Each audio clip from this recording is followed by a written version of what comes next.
Voilà, donc Nathalie Pfeffer, vous avez toute une équipe autour de vous, votre fille, vos assistants, et donc vous-même, on parlera tout à l'heure de ce livre qui est fait par votre fille, donc qui s'appelle comment votre fille Catherine Carvel. Et donc, mythoconnexion, message et symboles sacrés. Alors, est-ce que ce titre, il définit aussi un peu votre démarche? plutôt la démarche de ma fille et d'Héloïse. Pas la vôtre, vous êtes sur un autre plan. Je suis sur un autre plan, disons que j'aide à la communication sur le livre et je peux aussi transmettre le message des pierres. Je fais sur le stand de méditation. Donc vous êtes sur quoi alors? Je suis médium parapsychologue, donc je communique avec des dimensions, on va dire. Dans le possible, dans ce qui est possible.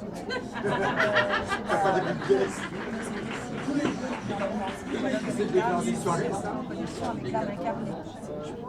Important. Les médiums sont des personnes qui ont la faculté de voir et d'entendre sur des plans différents, sur des spectres différents.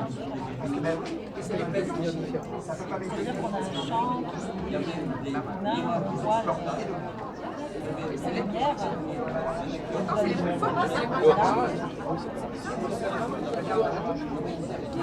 Disons qu'on est à 0,008 au niveau du champ de la vision. On a l'infrarouge, l'ultraviolet, et les personnes qui sont médiums ou qui ont la possibilité de voir mieux, le champ est plus ouvert, donc on voit d'autres êtres, d'autres formes, d'autres énergies, d'autres fréquences. Voilà. Comme les gens qui verraient d'autres couleurs que celles Exactement. qu'on voit normalement, qui entendent d'autres sons, comme les chiens qui entendent des ultrasons. Voilà, c'est ça, c'est une question de fréquence. Après, voir comment nous, on arrive à rentrer en résonance avec cette fréquence-là ou avec moi. Une sorte de mutante. Je pense pas, non. Je pense que l'être humain a toutes ces capacités-là, c'est juste qu'il est limité, il s'est limité lui-même, ou on l'a limité, en lui disant que c'était pas possible, que ça n'existait pas. Donc du coup, quand on nous dit qu'il n'y a rien, il n'y a rien, on n'a pas l'idée de le faire. Mais vous-même, vous n'êtes pas médium parce que vous voulez être médium. Je suis née comme ça. Voilà, c'est ça. On ne devient pas parce qu'on le veut. Si on peut y aller. Ah bon, quelqu'un dit je veux être médium, je vais faire ce qu'il faut pour l'être. S'il a envie, oui, déjà s'il a envie de le faire, c'est qu'il y a quelque chose. Oui. Mais c'est comme si demain vous me disiez, je ne peux pas apprendre le dessin. Oui, ça, on peut quand même payer. Moi, je ne peux pas apprendre à faire de la musique, du sport. Après, il y a des familles qui naissent avec cette génétique, prédisposition à la musique, prédisposition au sport, prédisposition à certaines choses. Ils ont des facilités par leur génétique, leur environnement, leur ça veut dire que c'est un don, c'est limité. Par contre, demain, moi, je peux faire de la musique ou je peux faire du vélo. Il est clair que je peux m'amuser, apprendre, m'éclater. Je ne serai peut-être pas un prodige. Je ne serai peut-être pas avec mon vélo le Tour de France tout de suite, mais en tout cas, je sais que je peux le faire. Tous les êtres humains ont les mêmes capacités. Éveillé. Il faut avoir envie, il faut se dire que c'est possible. Par exemple, votre fille, vous l'avez éveillée quelque part à ses potentialités? Elle était éveillée déjà à la naissance, donc elle a hérité, comme les enfants. Elle a hérité de ces capacités-là.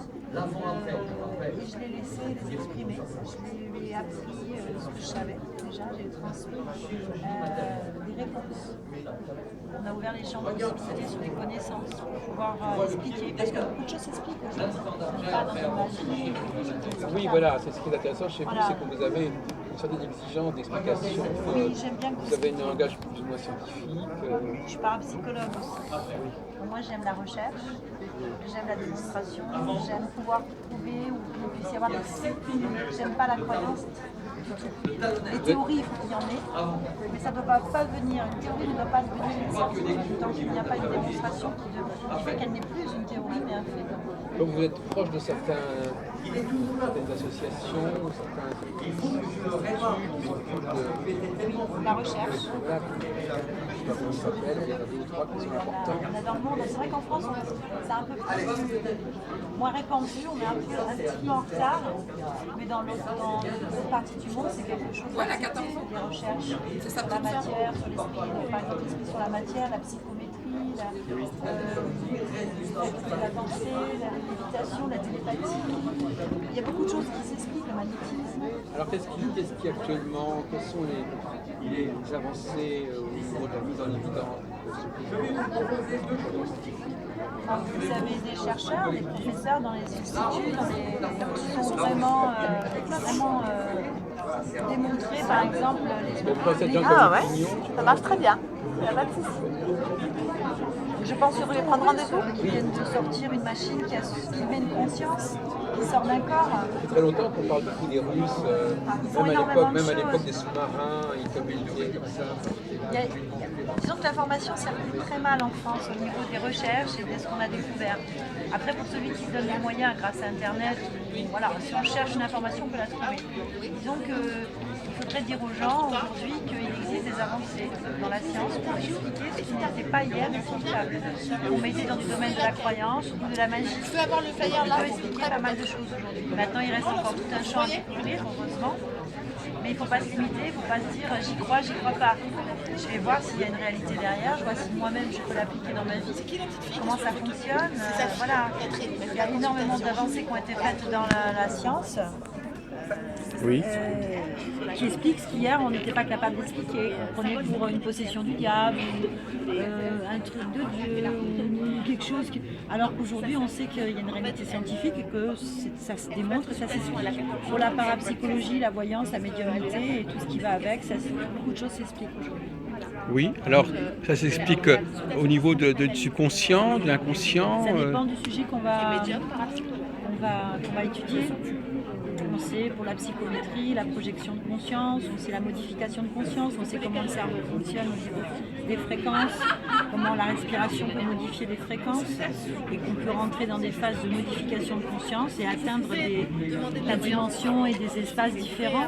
Donc quelque part, par certains côtés, ça démystifie un petit peu les Mais choses. j'espère bien, Oui. parce que pour moi, ça doit être accessible à tout le monde. Il y avait des explications plus ou moins fantaisistes qui ont été abandonnées.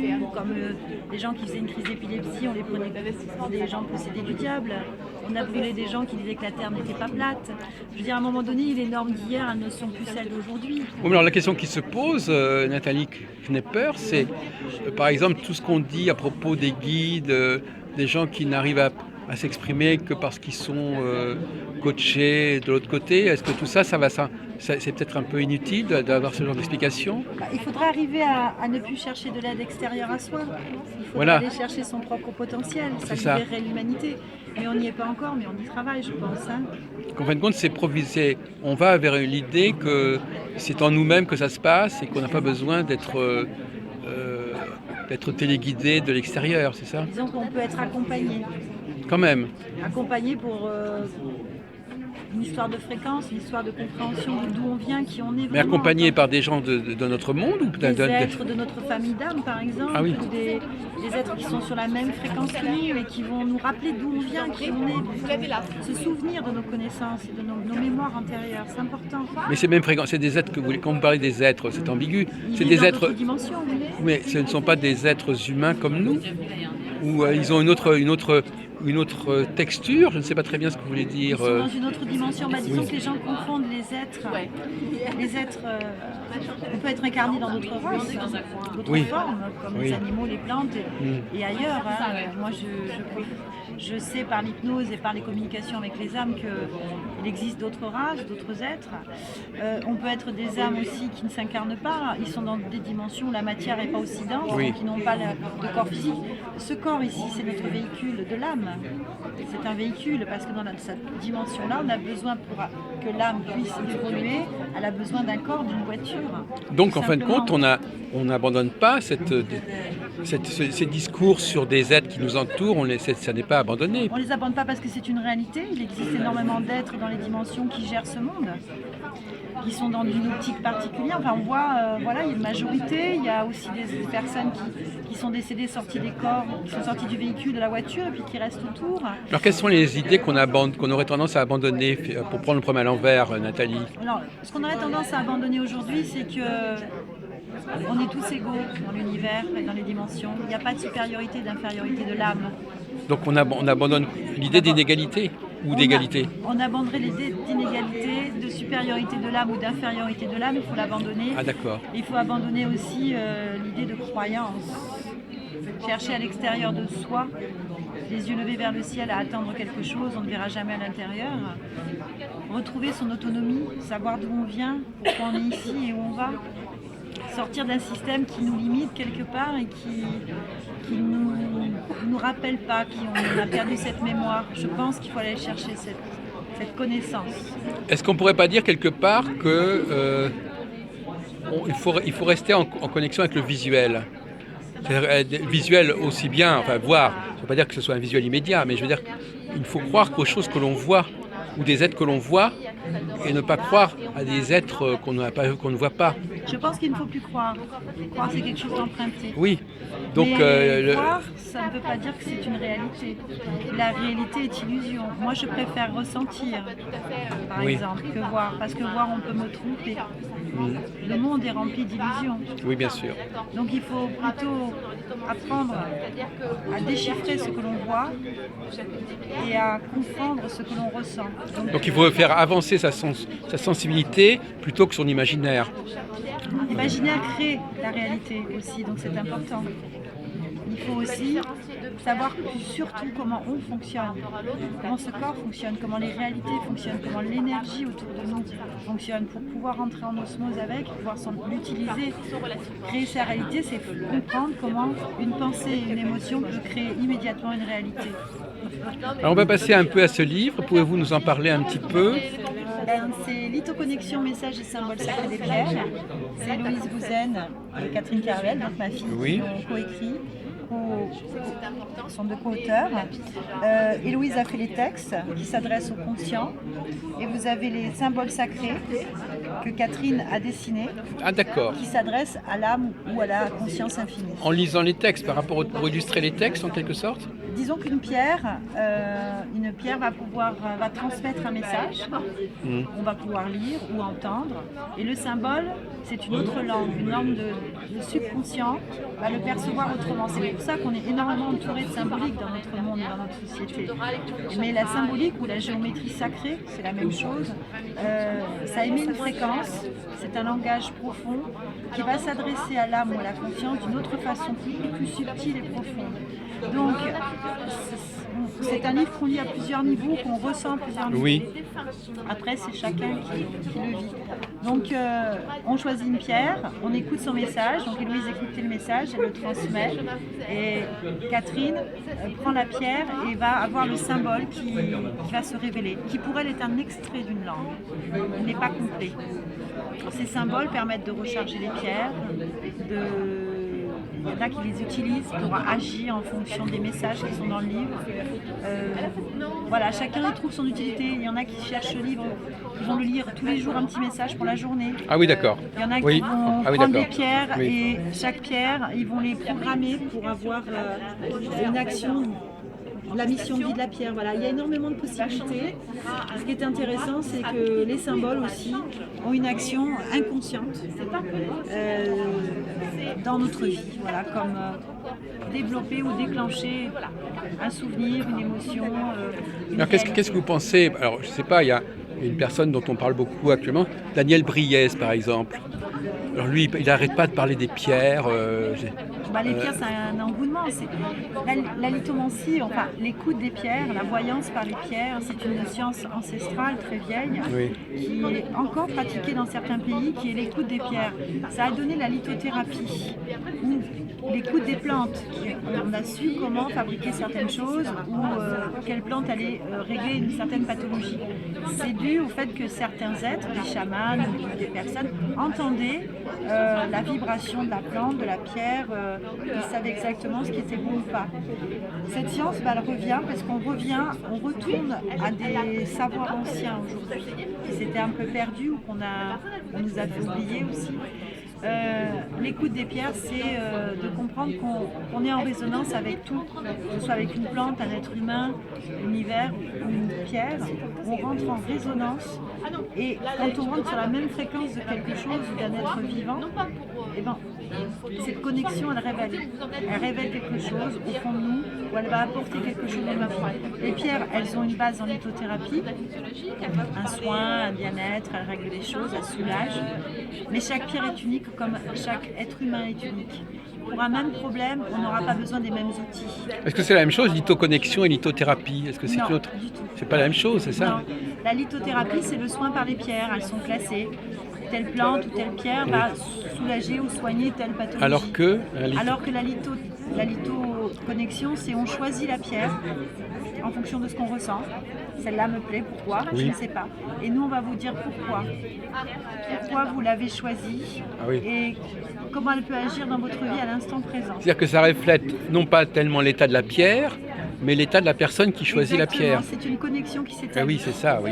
Comme pourquoi on est attiré, une plante va nous soigner ou nous soulager, ou on aime cette plante plus qu'une autre, alors que pour le même problème, la personne à côté va préférer une autre plante. Oui, mais alors pour pratiquer la lithoconnexion, c'est-à-dire pour pouvoir dire à la personne pourquoi elle a fait ce choix, est-ce qu'il faut être médium? Est-ce qu'il faut avoir comment est-ce que vous allez lui donner une explication?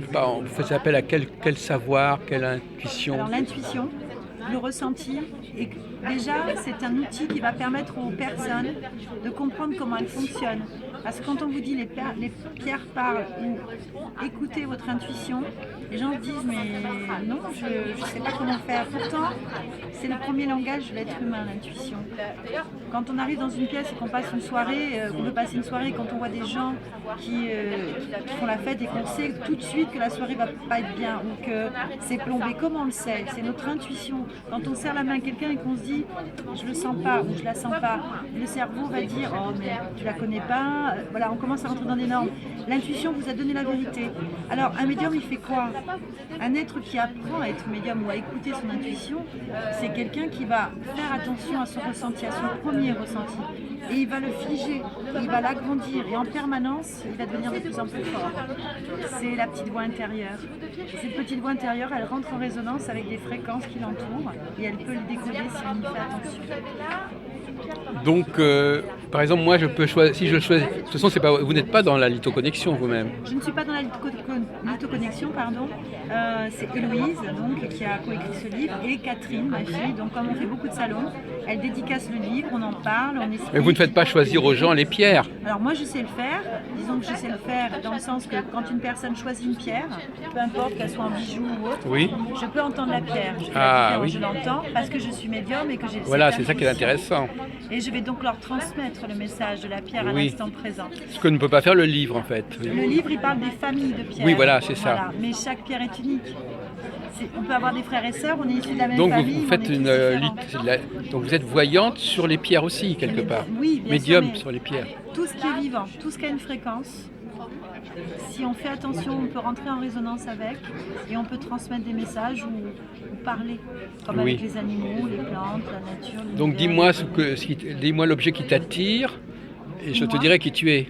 C'est quelque part. Mais c'est l'objet qui va parler de la personne ou c'est... C'est une résonance, c'est un lien, c'est une connexion. C'est un miroir un peu.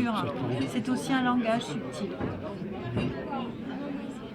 Et ça reflètera quoi? Ça reflètera un état du moment? Ça reflètera quoi? Ça peut refléter à l'instant présent une problématique, un blocage, ça peut être une action pour aider. Voilà, c'est vraiment important.